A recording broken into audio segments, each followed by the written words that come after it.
A, B, C.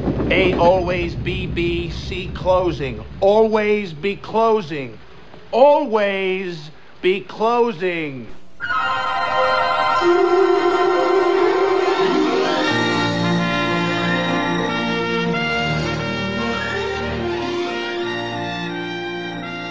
Good morning, Bucknutters. It is Tuesday, January 19th, 2016. I am Dan Rubin. This is the Bucknuts Morning 5 and Change.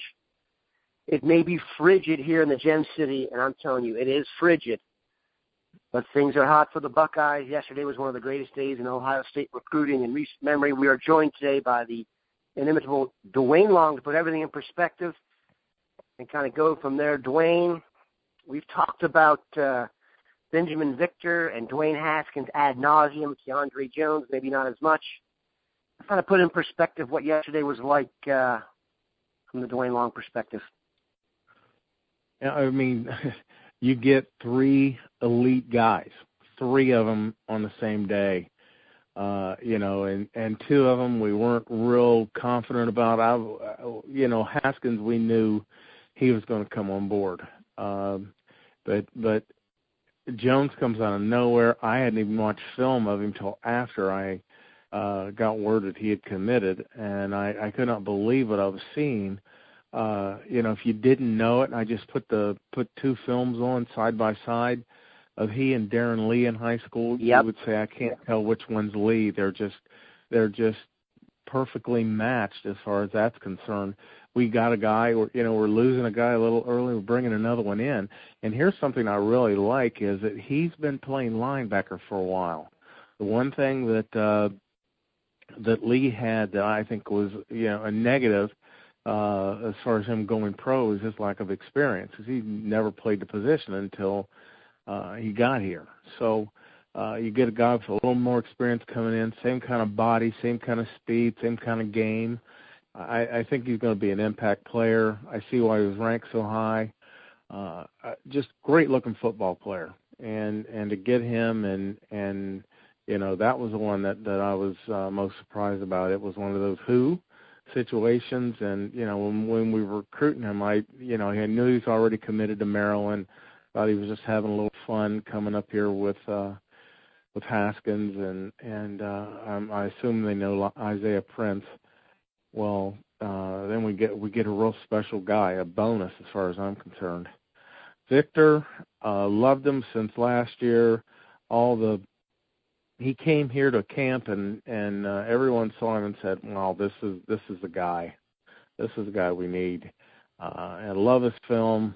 Getting size at receiver has been something that we've had to rebuild that, and we're getting it here. Austin Mack, I was going to be content with him. He had a great senior year, but Victor brings more size, more talent to a position that we're going to be very inexperienced at. And one thing I really like to do when you have that situation is throw bodies at it. Throw lots of bodies at a hole at a position. We don't even have a two deep, let alone a starter at wide receiver. And keep in mind that if Corey Smith does not get his medical hardship, we're looking at a split end position. When you look at the receivers there's one guy who's caught one ball in a college game that will be on the depth chart there, and he hasn't played since 2014. I'm talking about Noah Brown. Noah Brown. Yep, and we'll have an item on Noah Brown in the boarding house coming up later today. Go on. Okay, just adding all this size, there's lots of talent there. It's just getting them experience. Well, they're going to have plenty of opportunity because the position is barren. I'm split in specifically. So, and the third guy, Haskins, like I said, last time we talked, the best pure passer we brought in here since Justin Zwick. I was talking to a high school coach that I have a great deal of respect for, and he was watching a film, and the word he kept coming back to is velocity. The guy's got a gun for an arm. I think he's a better athlete than he's given credit for. We just haven't seen him running much. His senior film, there's more of him running. He's going to be just fine. That's not going to be. He's not Braxton Miller. I think that's something that spoiled us. Even J.T. Barrett, running from the quarterback position, they can still effectively run the zone read. So just a red-letter day. I mean, my goodness, what more could be said about three guys like that on the same day? You know, it is Christmas in January.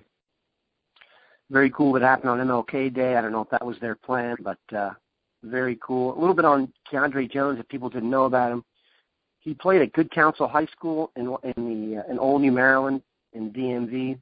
Good Counsel plays in the Washington Catholic Athletic Conference, which is without a doubt the toughest conference in the D.C. area. That's where you have DeMatha. Good Counsel has emerged as the kind of foe to DeMatha after DeMatha has been kind of really the dominant powerhouse in that area for some time. So he is going to be ready to play the second he gets here. We talked about Darren Lee coming from New Albany and being inexperienced. Joe like that. You go look at Good Counsel's schedule. You look at the other players on the team and the quality of competition. Guys from the WCAC, in my experience, hit the ground running. Haskins played at the Bullis School in a little bit lesser of a conference, but obviously he's a great player. And the Ben Victor one, I think, and you can speak to this a little bit, the one thing I don't think we talk about enough this year, just a stat that blew me away, they had 44 passing touchdowns last year and 18 this year. That is a massive drop-off. So they're obviously having to rebuild the downfield passing game. And I think they envision a lineup of Trevon Grimes, who's a class of 2017 guy, Austin Mack, and Ben Victor stretching the field with all guys 6'2" or bigger. Do you see a shift to a more bigger, just trying to reestablish the downfield passing game? And if you look, Burrow and Haskins really aren't run-first guys either. So do we expect the ball to go up in the air more, starting with JT this year and then continuing on, you think? Well, I think we have to look at it that way. Look at how aggressively they've gone after these guys. And like you said, they've already got Grimes in for next year. Let's not say he's they will. Yeah, we're looking at that. I'm knocking on wood for everybody. There you go. Yeah. Well, you have to look at the importance of being able to take the top off the defense. You keep the safeties back with that. The safeties have to say, the defense coordinator's always going to be telling you can't let these guys get behind us. You can't let these guys get behind us. If it happen, if an offense cannot tear the top off the defense, then the safeties come up to the line of scrimmage. They get closer. They want to pack it in there. That gives them an advantage against the run, and it also shuts down those underneath. So keeping the safeties back is important. Throwing the ball, at least trying to. That's one thing I was really irritated me is whether we're connecting on it or not. Make the defensive coordinator say, we got to watch them. They will try to throw it over top of us if we give them half a chance. And keep the safeties back. Well, they do that. Like you said, 44 touchdowns down to 18. That's just massive drop-off. So we'll get back to the vertical game. We got some athletes that can really hurt you. He rebuilt the position. I look at linebacker, the comparison there, how bad we were at linebacker for a couple of years, and now we've got a surplus of linebackers. We may actually have a surplus of these guys. We may not see some of these guys 2 years from now. Just at split end, I think there are 6 guys that have the potential to play time. We're about the guys that did play receiver in high school. We're forgetting about Torrance Gibson. He's a guy that you got to throw in there at split end.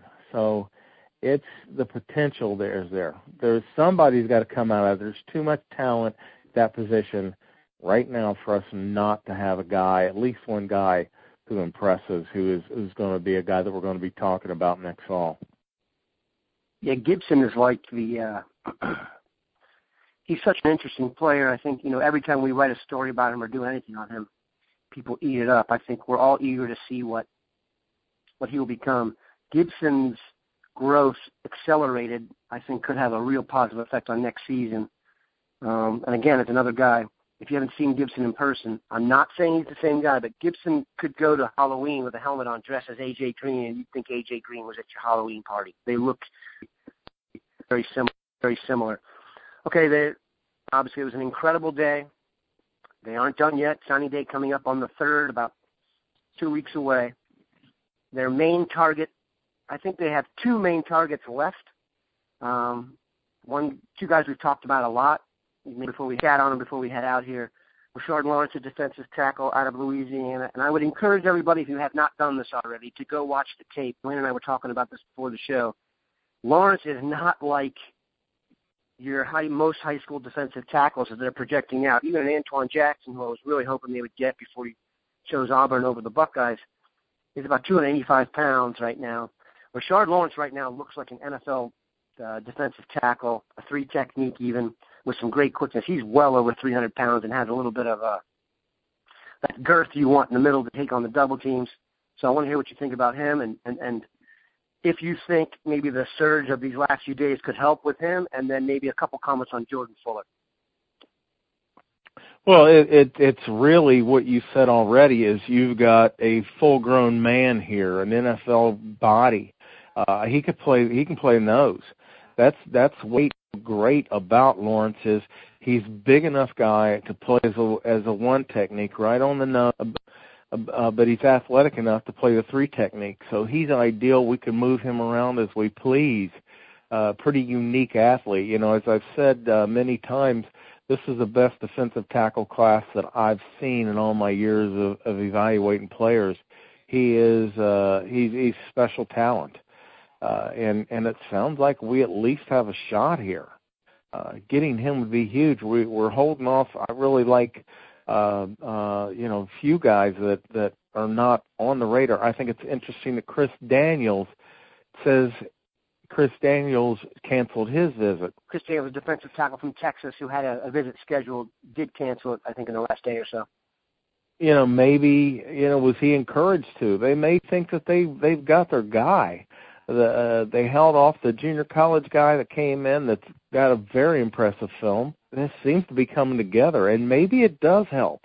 When players, the one thing I tell fans, and I don't know how much it sticks, is how important it is to these elite athletes to win. They want to be part of a winning program. And when they see a class like this starting to come together, I think that's what they do. I think they start saying, well, I want to be part of that, when Ohio State's fresh off a national championship. So it could be happening. It seems like he'd go ahead and just commit if it was LSU. I don't know. I'm getting a good feeling about the possibility of adding him. He can play right away. He's physically ready to play right away. The opportunity to play right away is there. So it's almost like, why wouldn't he? About distance, getting away from home is about the only thing that is a negative as far as him coming here. So maybe we are going to get him. He would be just. Yeah, that's the commitment that would put the class into the extraterrestrial. I'm sitting here trying to think. I think it would be the best class they've had since Meyer got here. If they add Lawrence, they might already be. I have to sit down and actually compare it out. But Lawrence would make it. I really honestly believe this, and I hesitate to say this about anybody. I think Lawrence would play. I'm not saying he'd start as a freshman, but he may. We don't have anybody who is as athletic.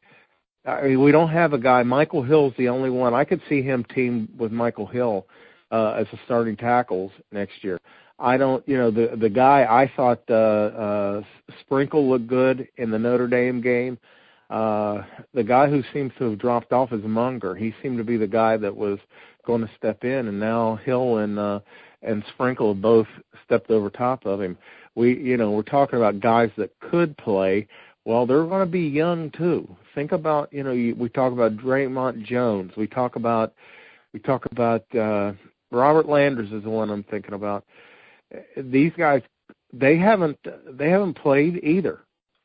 So, they may have a year in the system. They'll have a year in the weight room. I don't know if they're going to be any stronger than this monster, even after a year in the weight room. there isn't a lot of advantages to the guys that are returning. I think he could absolutely step in and start. He's that good. He's one of the, I said that I've looked at film of 8 different guys who could have been number 1 in the class, best defensive tackle in the class any other year. It's just that much of a monster class, and Lawrence is one of them. Any other year, he would have been the number 1 tackle in the class, so he can come in and play. I really don't have any doubt about that. It usually with linemen, it's the size and strength aspect, and he's not going to be giving that up. He's a massive kid, huge shoulders, long arms, thick body. He's ready to play football right away. And he's got a belly on him, and he moves great. That's one thing I look at because I'm telling you, you need that girth. And people say, 285 pounds. That's the difference between a 285-pound tackle who's kind of all want to and a 310-pound plugger with some athleticism is really a big difference. It's huge. It's so big. That's why you want the bigger guys. That's really the point. That weight, it's going to be everything as far as anchoring, holding the point against guys who have been in a weight room for a while.